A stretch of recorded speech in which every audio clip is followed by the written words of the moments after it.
person or online, we're glad to have you here. And we invite you to join us in worship in whatever way you feel comfortable. So thanks for joining us.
Pastors here, and we are grateful to have you worshiping with us, whether you are in person or online today. I'm going to invite you guys to take a seat for a moment while we do some of our announcements for today. The first is, if you have not yet downloaded our app, we highly encourage you to do that by texting the words Mitchell Fusion Space App to the number 77977, and then follow the prompts from there to download it.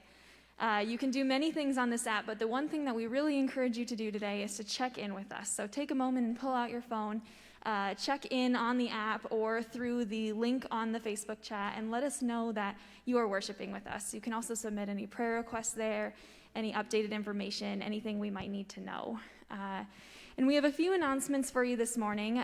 The first is that on February 14th, we are going to be having Communion Sunday. And so if you are worshiping from home and you would like communion elements, please sign up with the link in the chat or on the app. And we will be sure to deliver some communion elements so you can celebrate with us from home on that Sunday.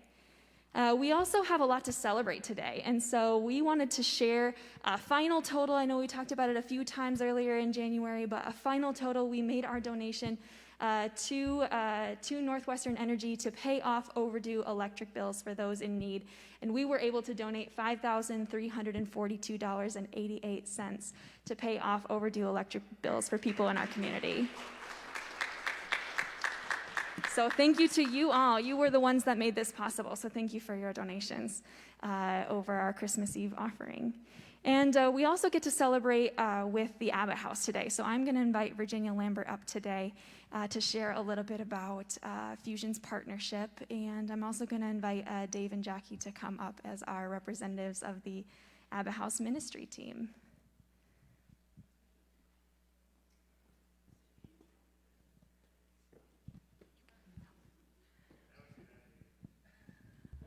Thank you, Taryn.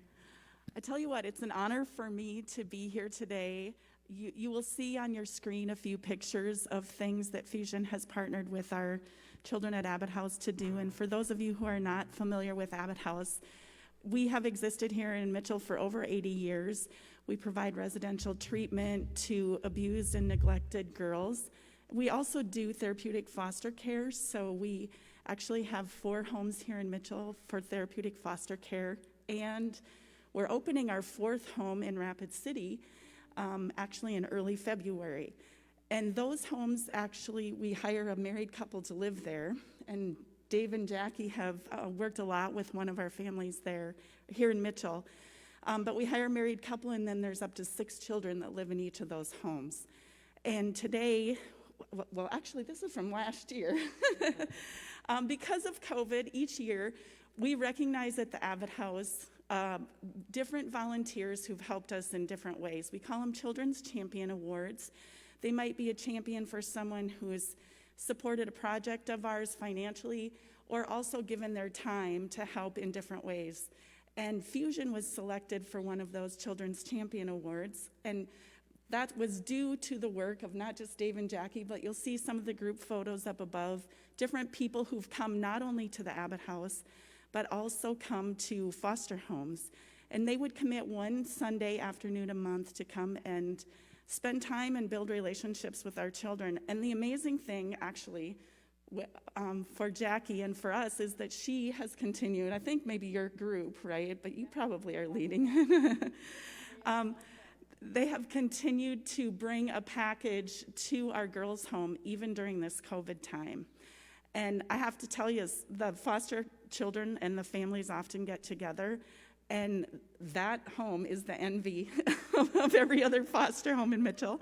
And we just opened a boys' home here in Mitchell this past fall, and actually even one of the young boys was telling his mom the other day, how come we don't have anybody like that? So that's something we'll work on in the future, but I'd like, if you want, you can take this out of here. Typically, we present these awards in, it's really heavy, yeah. Typically, we present these awards in April or May, but because of COVID, we weren't able to do that. So we're just here today to say thank you for adding sparkle and light and lots of love to the lives of the kids at Abbott House. We really appreciate it. Thank you.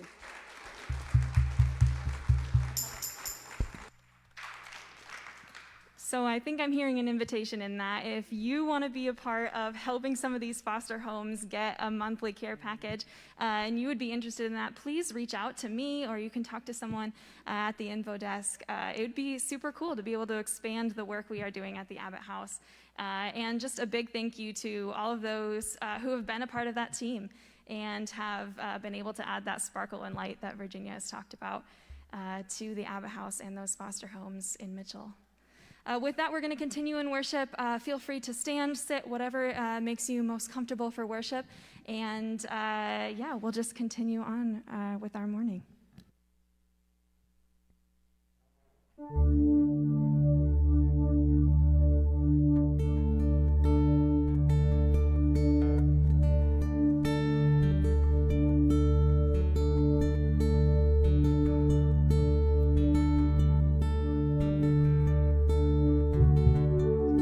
Worthy of every song we could ever sing,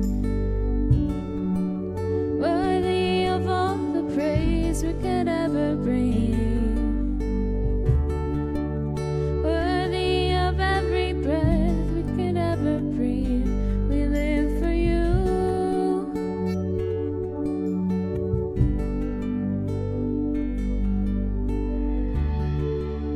Jesus, the name above every other name. Jesus, the only one who could ever save.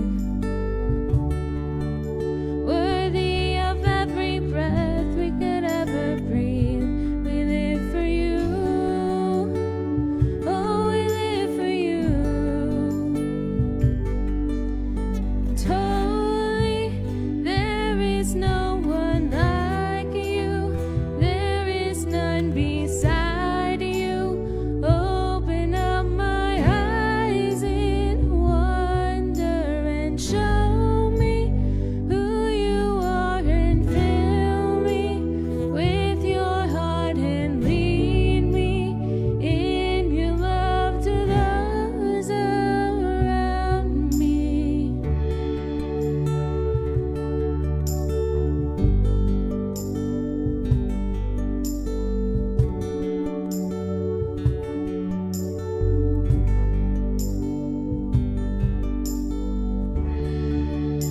Worthy of every song we could ever sing, worthy of all the praise we could ever bring, worthy of every breath we could ever breathe.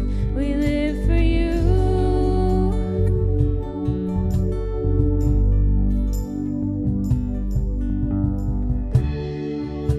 Jesus, the name above every other name. Jesus, the only one who could ever save. Worthy of every breath we could ever breathe. We live for you. Oh, we live for you. And holy, there is no one like you. There is none beside you. Open up my eyes in wonder and show me who you are and fill me with your heart and lead me in your love to those around me.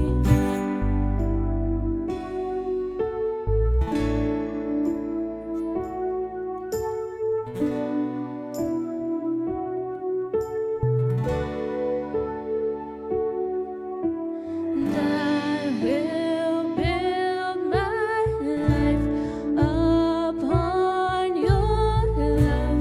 It is a firm foundation.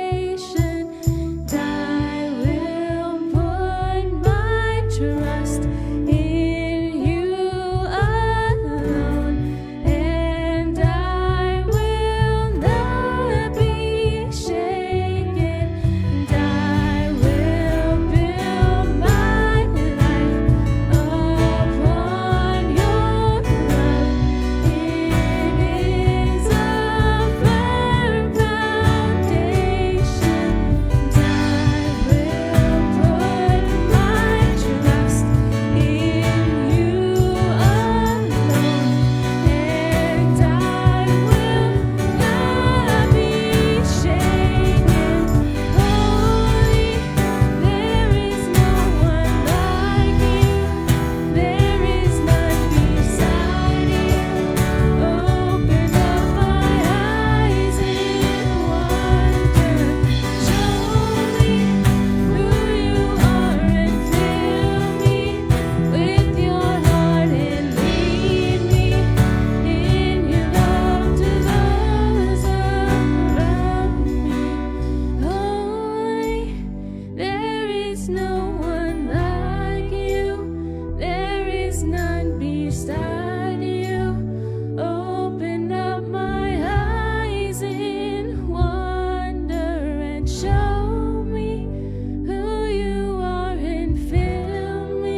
Whether you're here with us in this room or watching online, we'd invite you to join us in a time of prayer now.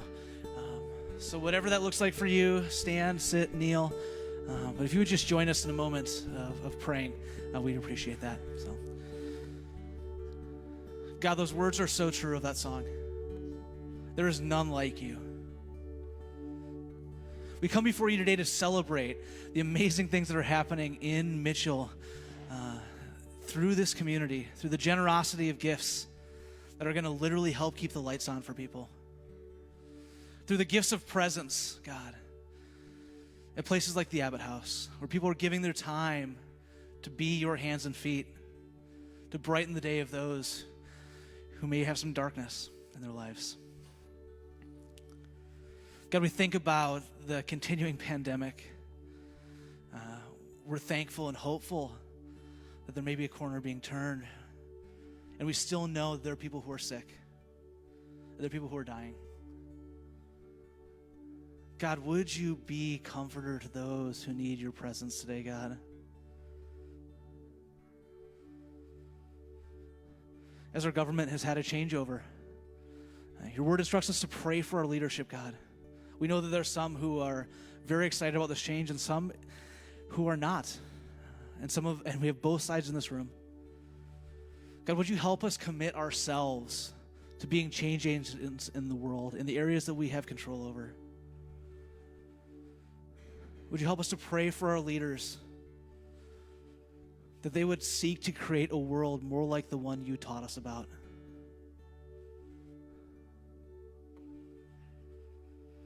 God, as we are experiencing snow and cold, we think of those who are stuck at home.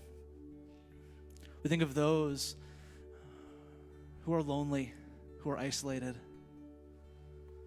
God, would you help us know how to serve those around us in this unique season? Would you show us what it is to build our lives upon your love? Because we know that it is indeed a firm foundation. We ask all these things in your name. Amen. Well, we're so glad to have you joining us either in person or online this weekend.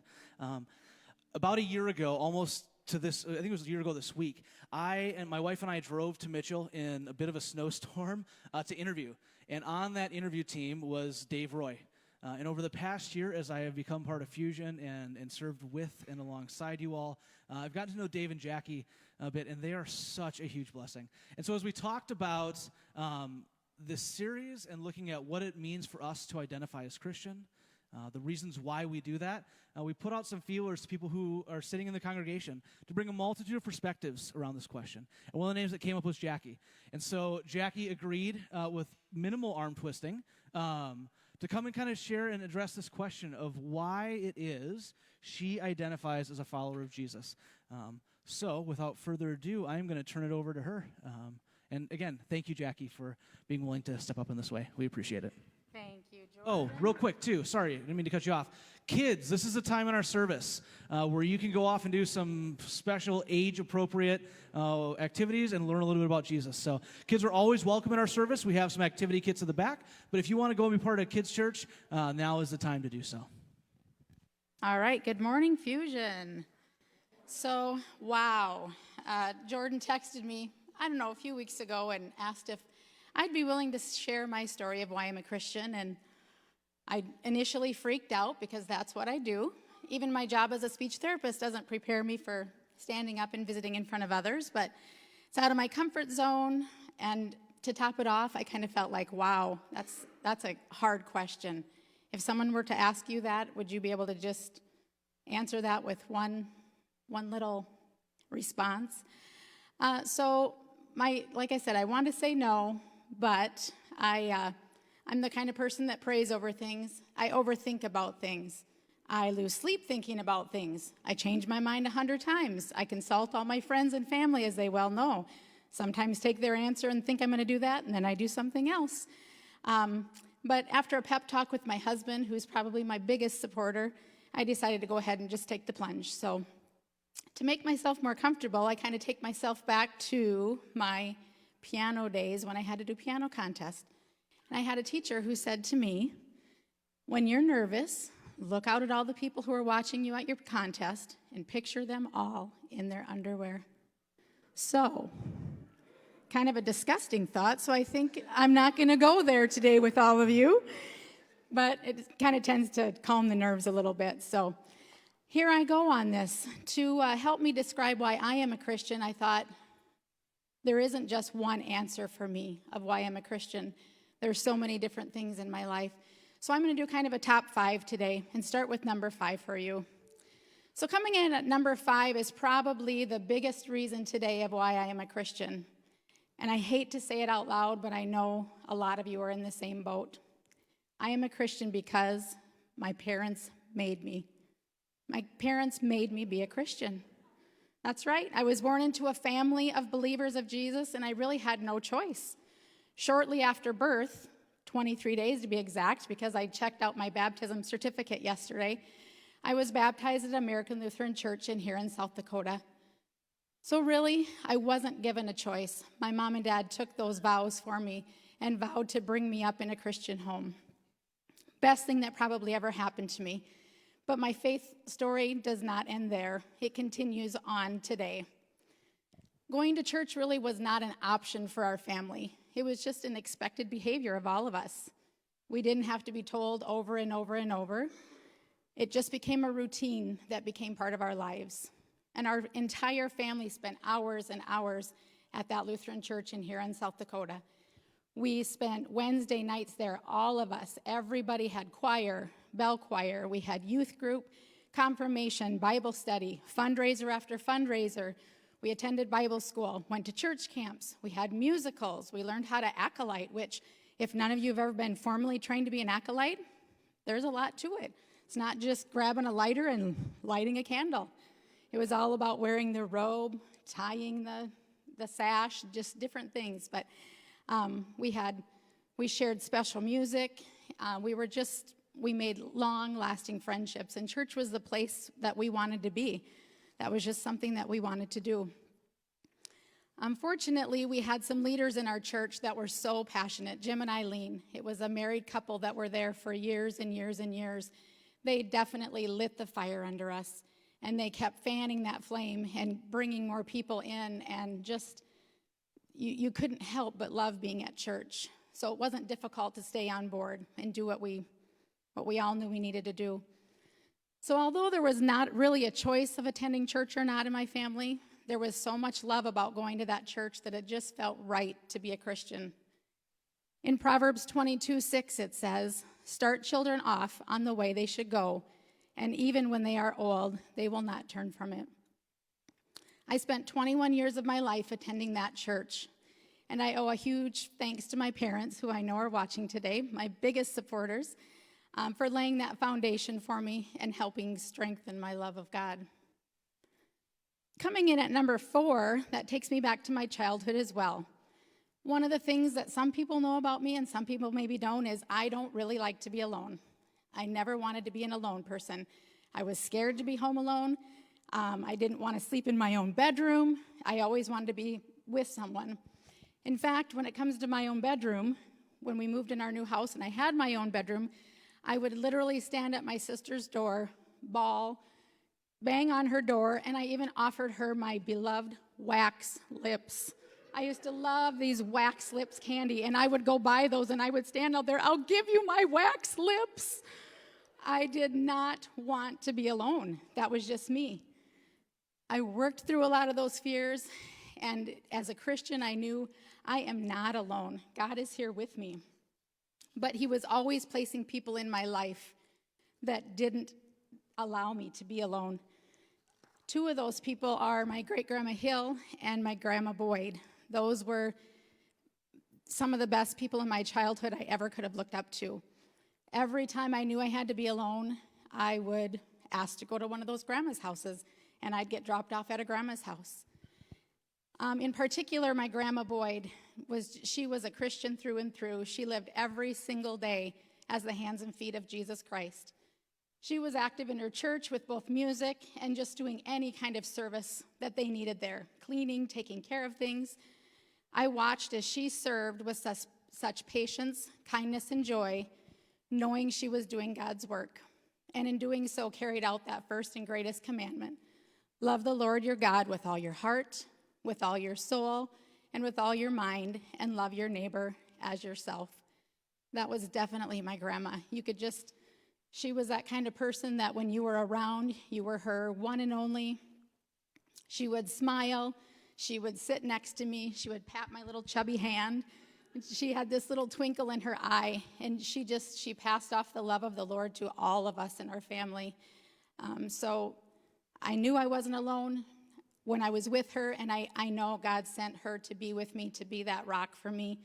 And she's the one who told me over and over that I love you and God loves you too, and that was Grandma. Coming in at number 3, my third reason for being a Christian is probably one of the most difficult things for me to talk about still today. In Romans 8:38, it says that nothing can separate me from the love of God, and I truly do believe that. Even in those storms of life, He is there with me. I try not to blame and ask, why aren't you there for me? Why is this happening to me? It's hard not to do. But when Dave and I were first married, we attended that American Lutheran Church together. And then when we moved to Mitchell, we spent some time searching for a home church. And we found that home church in downtown United Methodist Church. And we will always call that our first home together. We attended most Sundays. My brother went there and his wife and my family, so it felt like home to us. We loved it.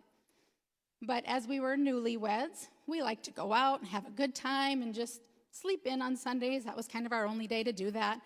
So our attendance kind of just was sporadic at that time in our lives. But shortly thereafter, we were pregnant with our first child.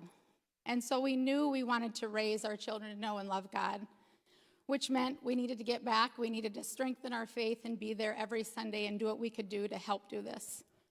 And it was the best decision we ever made. He never gave up on us. He was right there waiting with loving arms, ready for us to take that next step. But during this time, we learned that our baby had a fatal birth defect, and we wouldn't be bringing that baby home with us. And that was probably one of the toughest things that we had ever gone through in our lives. But we had family, we had friends, our church family, and we owe so much and still think about Pastor Brooke McBride today. He was our pastor at that time and helped us so much during this horrible time. The one that sticks out in my mind so much is the night that he came over. He grabbed Dave and me and he put us in a huddle in the middle of our living room, and he just prayed for us right there. And we knew that our sadness and fears were all being, everybody was together with us, and there was something we didn't have to worry about. He drove back and forth to Sioux Falls with us. He was there when Abby was born, baptized her for us, went to Huron for a funeral, and we just had family and friends from everywhere surround us during that really difficult time. It was a dark, dark time in our lives, but we knew you could just feel God's loving arms wrapped around us in the form of all of the support that we received. And shortly thereafter, a couple years later, came my beautiful Alyssa, and 2 years later, then our Sarah. And just knowing that God never left us, we just had to be there, we had to accept Him and had to move on, was one of the biggest blessings of our life. My number 2 reason of why I'm a Christian goes out to all of those who are in the faith community helping to support us along the way, including you here at Fusion. In Proverbs 27:17, we are reminded that as iron sharpens iron, so one person sharpens another. God expects us to be in community with one another and to help us grow. Thank goodness I have always had others who have helped sharpen me along the way. Lots of pastors, worship leaders, family, friends, and people we know so much more than have helped us along this whole journey. If I had questions, troubles, doubts, or fears, there has always been someone in my life to look for those answers. I'm not going to lie, digging deeper into the Bible is something I struggle with all the time. I don't find it easy to sit down and open up and read. I read daily devotions, and I'll start those, and I have this great big, I'm going to do this every day this year. I'm going to follow this plan and follow this book. And sometimes my bookmark sits in February or sits in April or March or wherever it sits, and I don't get it done. It's hard for me to do that. I find it takes such great concentration and hard work, and it's really hard to gain meaning from some of that. Sometimes it just swirls around in your mind, and you really can't figure out what you're trying to get out of it. But when the church has started numerous different devotions here, Dave and I find that when we do it together, we keep each other on track, and that we can sit down and find that time, and when one doesn't think of it, the other does. So we've found with each other, and when we have something that we're assigned to do, we do much better with that. The other thing we've been doing is we have a small group that meets here, and Kitty and Joel, who are great friends of ours, they hold these Bible studies, and we walk together through conversations. And it helps us know what we believe. It impacts our daily lives. It's just a great thing to be in a small group with fellow believers, to be able to say and ask the weird questions. Joel is great at answering any of those. So getting connected with others has allowed us to grow in our faith and join in fellowship with other disciples. And everybody wants to be a better Christian if you're in this group. You're searching for that way to be able to be a better Christian. As part of this journey at Fusion, we found out again how much we needed our church family in 2014. Our oldest daughter, Alyssa, found out that she was pregnant at just age 16. Kind of a tough thing to swallow right away. We were all scared. We were nervous. We didn't know what other people would think. It was all around a tough thing in our lives. But from day one, the day I found out, the next morning I called Diane Kinkle, who is also our PA and a member of Fusion. And the first thing she did was pray. She prayed with me. She did not shame. There was nothing. It was just prayer, and everything will be okay. And every day after that, we had calls. We came to Fusion and had hugs and loves and notes, and our mailbox were full of letters of support from other Christians saying, it'll be okay. We're not judging. We all know we could be in this spot. And boy, we have the biggest blessing we've ever had in our lives right before us. So that was probably one of the biggest reasons we are Christians today.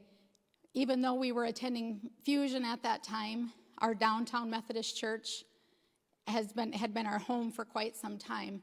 They continued to wrap us in love. They came over and brought a prayer shawl for Alyssa.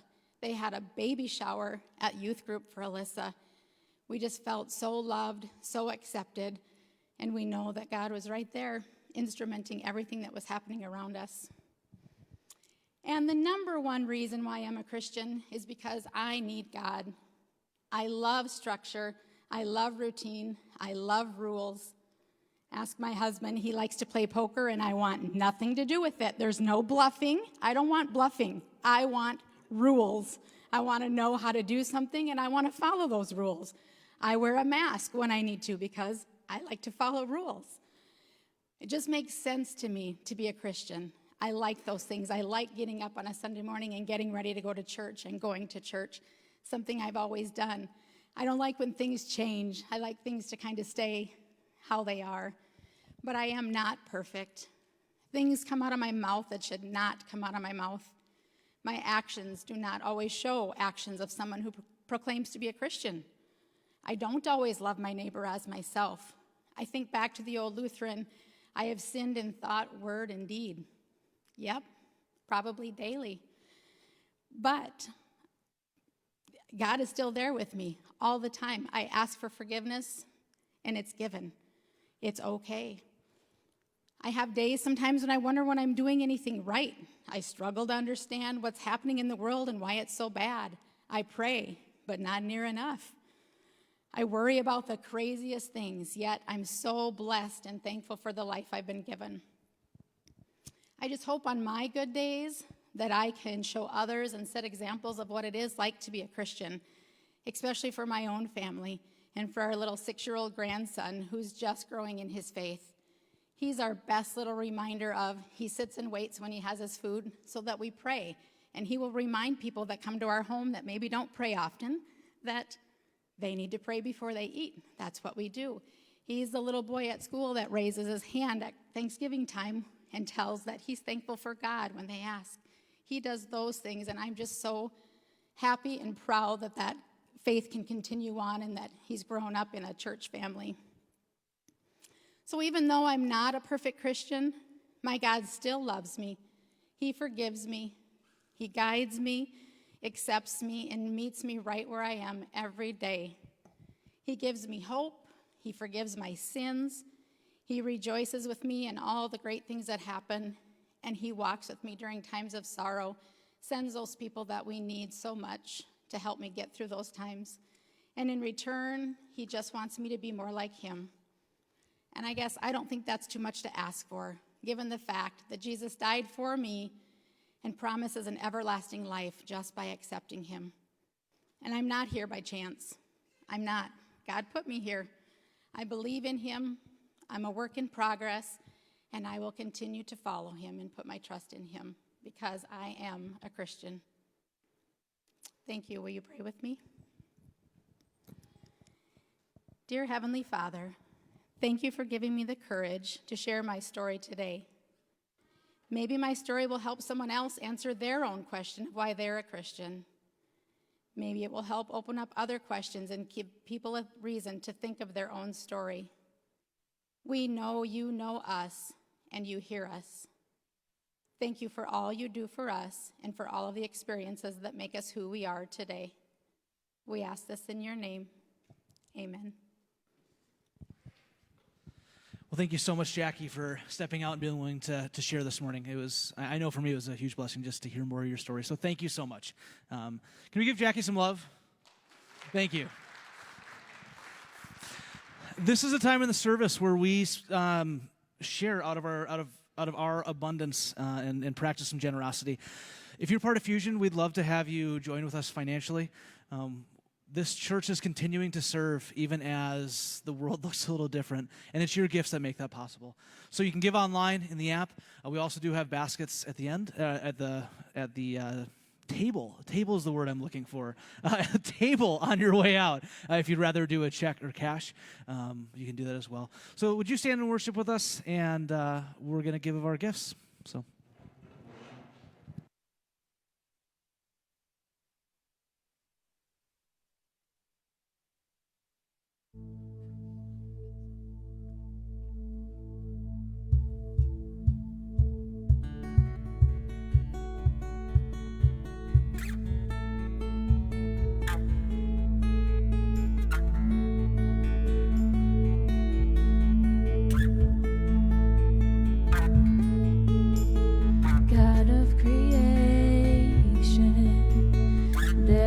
Start before the beginning of time.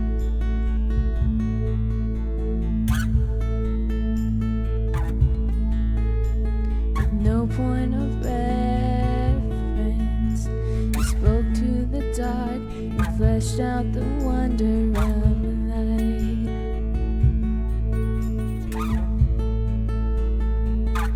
And as you speak,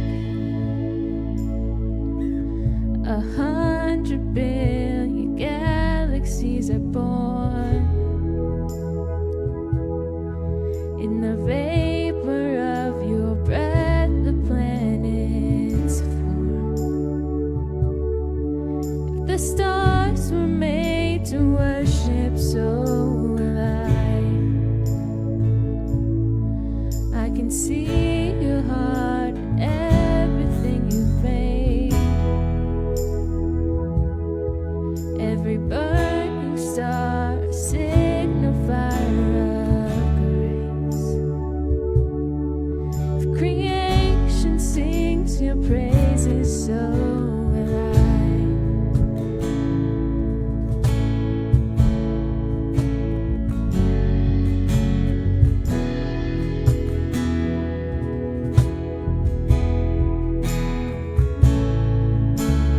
God of your promise, you don't speak in vain, no syllable empty or void.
down my heart through all of my failure.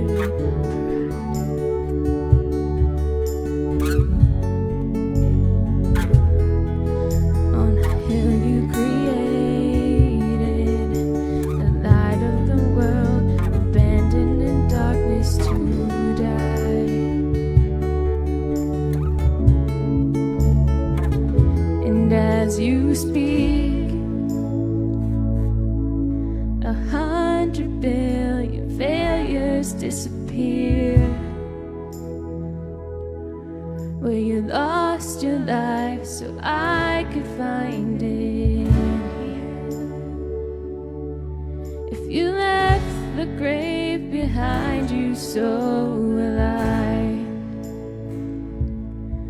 I can see your heart and everything you've done. Every part designed in a work of art called love. If you gladly chose surrender, so will I can see your heart a billion different ways. Every precious one, a child you died to save. If you gave your life to love them, so will I. Like you would again 100 billion times. But what measure could amount to your desire? You're the one who never leaves the one behind.